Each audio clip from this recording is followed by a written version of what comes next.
Hello everyone, मैं Sangeeta expert में आप सबका स्वागत करती हूँ। जैसा कि हमारी सीरीज चली हुई है रेशों के बारे में, हमने रेशों का वर्गीकरण देख लिया है, उनकी विशेषताएं देखी है, शब्दावली देखी है। कल कपास के रेशे के बारे में देखा था हमने, उसका उद्गम बताया था मैंने आप लोगों को। तो ये 400 ईसा पूर्व है और जलवायु बताई थी कि कैसे क्षेत्रों के अंतर्गत कपास की खेती है वो की जाती है। मिट्टी, काली मिट्टी में इसकी फसल है, कपास की खेती की फसल है वो अच्छी मानी जाती है। वर्षा चाहिए वो 30 से 38 सेंटीमीटर के करीब इसको वर्षा की आवश्यकता होती है। साथ में समय है वो 200 दिन इसकी कृषि के लिए बताया गया है। कपास के पौधों का बताया था, बड़ा मध्यम झाड़ी के समान। फिर हमारी चल रही थी कपास की विशेषताएं और इसकी जो प्रोसेस थी, प्रक्रिया थी कपास की प्रक्रिया, उसके बारे में मैंने आपको बताया था। आज हमारा है विशेषताओं के ऊपर सारा टॉपिक रहेगा। कल मैंने आपको खाली 2 विशेषताएं बताई थी कि कपास के रेशे की भौतिक और रासायनिक 2 प्रकार की विशेषताएं होती हैं। इसमें से हमारी भौतिक विशेषताओं के बारे में हमने देखा था, इसका संगठन देखा था और इसकी लंबाई देखी थी। 2 टॉपिक। कल मेरे पास कुछ लड़कियों का मैसेज था कि मैडम इसमें क्वेश्चन कैसे आते हैं, तो मैंने आपको हर प्रोसेस से क्वेश्चन बताया है कि इसका क्वेश्चन कैसे बनता है। और लास्ट में मैं आप लोगों को क्वेश्चन की जो टॉपिक मैं पढ़ा रही हूँ उन टॉपिकों से संबंधित आपके सामने क्वेश्चन भी लेके आऊँगी। और अब मैं आपको ये बात दोबारा बता देती हूँ कि इसमें क्वेश्चन है वो किस तरीके से बनते हैं। इसमें जो मैंने ब्लैक बोर्ड पे लिख रखा है उसमें से हर बिंदु के ऊपर एक प्रश्न है वो तैयार होता है और वो किसी न किसी एग्ज़ाम के अंतर्गत पूछा हुआ भी है। तो उसी के अकॉर्डिंग मैंने यहाँ पे जो अपने क्वेश्चन है वो पुटअप किए हैं।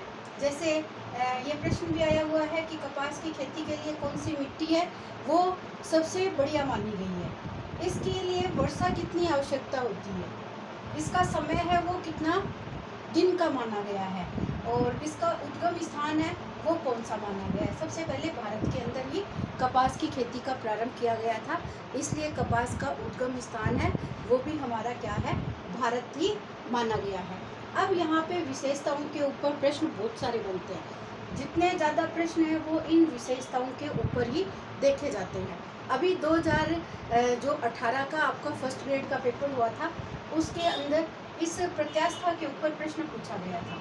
और प्रश्न किस हिसाब से पूछा गया था, प्रश्न पूछा गया था कि सूती कपड़े के अंदर हमारे सलवटें ज़्यादा पड़ती है, इसका कारण क्या है।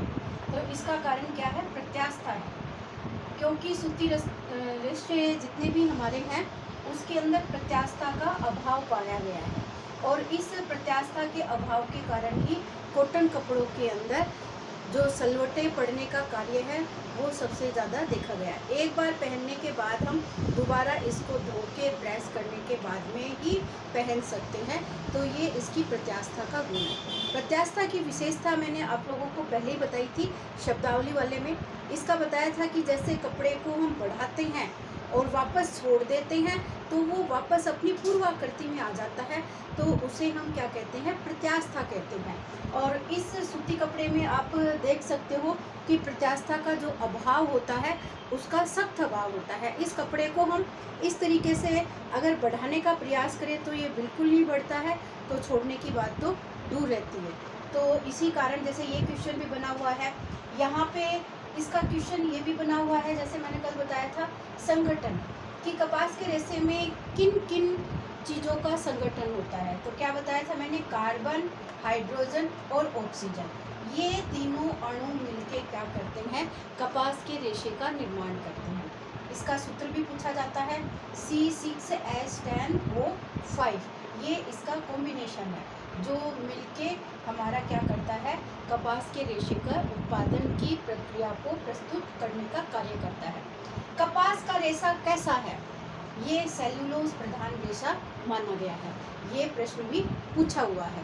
कपास के रेशे में सेल्यूलोज की मात्रा कितने प्रतिशत होती है, 40 से लेकर 90% तक है वो कपास के रेशे में सेल्यूलोज की मात्रा पाई जाती है।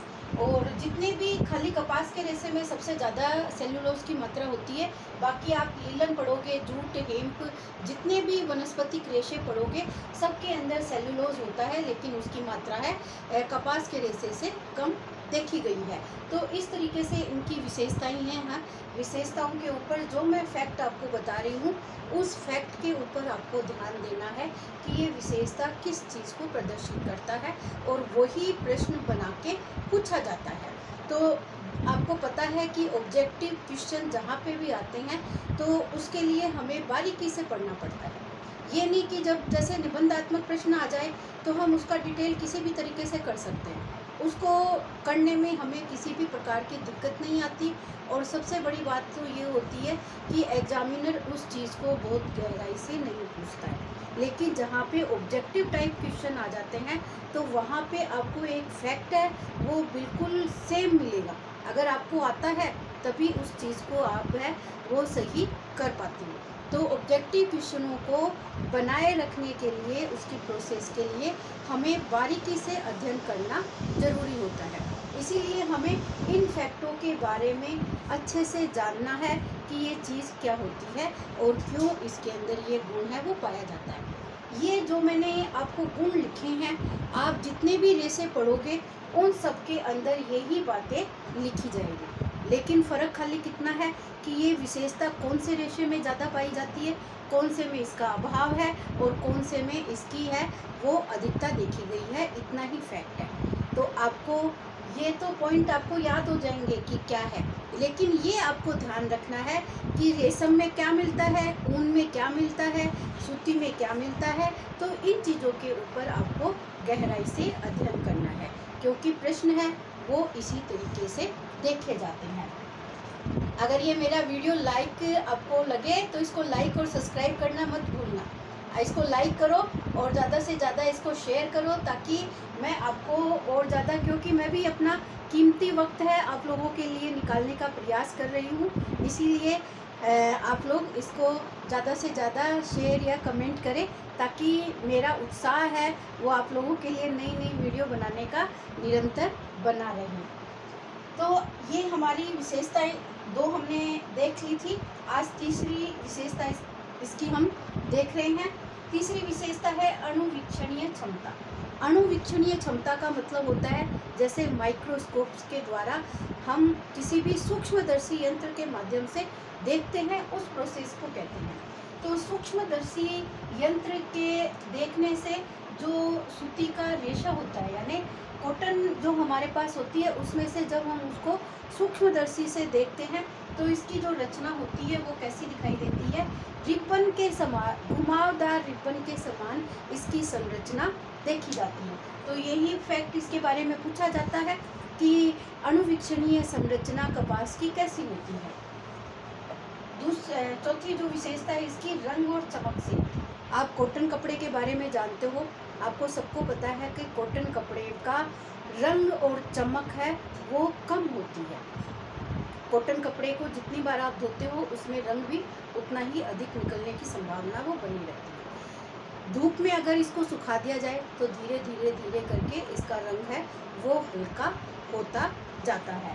तो रंग व चमक है वो कच्ची अवस्था के अंदर इसका अगर रंग देखा जाए, कच्ची अवस्था जैसे मतलब जैसे ही कपास की खेती हमारी अभी पूरी तरीके से पक्की नहीं है तो उस समय इसका रंग है वो भूरे रंग का दिखाई देता है। कच्चा जो कपास होता है वो भूरे रंग का दिखाई देता है, और पकने के बाद इसका रंग है वो सफ़ेद आपको दिखाई देगा। यानी जो कपास है, आपको कपास ही एक ऐसा रेशा है जिसकी चमक है बिल्कुल सफ़ेद के अंतर्गत काउंट की जाती है। कपास का रेशा है वो पूर्णतः से सफ़ेद रंग का रेशा माना जाता है। प्रत्यास्था का इसके अंदर कपास के रेशे में सख्त अभाव पाया गया है।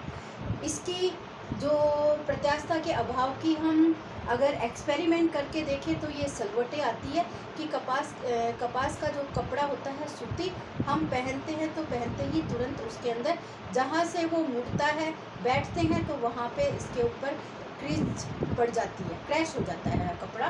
तो इसका मतलब ये है कि इस कपड़े में प्रत्यास्था का अभाव होता है। मजबूती व दृढ़ता।